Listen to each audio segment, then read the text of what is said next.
The question is how does control consideration affect the financing decision.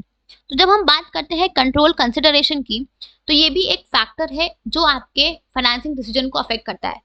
अब question ये है कि जो कंपनी है वो कंट्रोल को डाइल्यूट करना चाहती है या फिर रिटेन करना चाहती है। ठीक है, सी, जब भी आप, अगर आप इक्विटी शेयर से फंड्स को रेज करते हो ना, तो इन दैट केस जो मैनेजमेंट का कंट्रोल है वो आपका डाइल्यूट हो जाएगा। बिकॉज जब आप इक्विटी शेयर्स को से फंड्स को रेज करोगे, तो जो भी उन शेयर्स को परचेज करेगा उनका मैनेजमेंट में कंट्रोल आएगा, because equity share holders are the owners of the company, right. तो इन दैट केस जो आपका कंट्रोल है वो आपका डाइल्यूट होगा।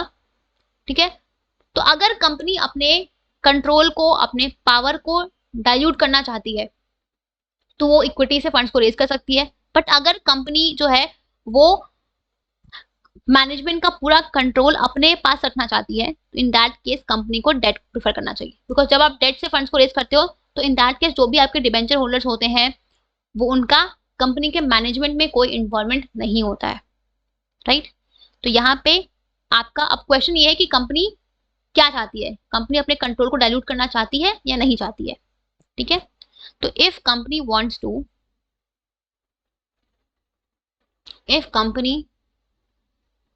wants to dilute the control of management, okay, if company, then in that case equity is preferred, ठीक है।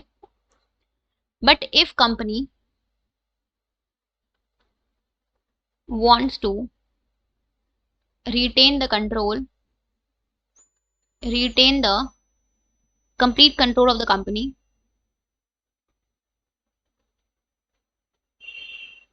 control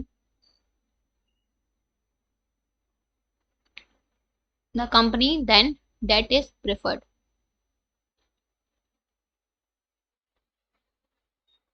ठीक है, जस्ट अ सेकेंड।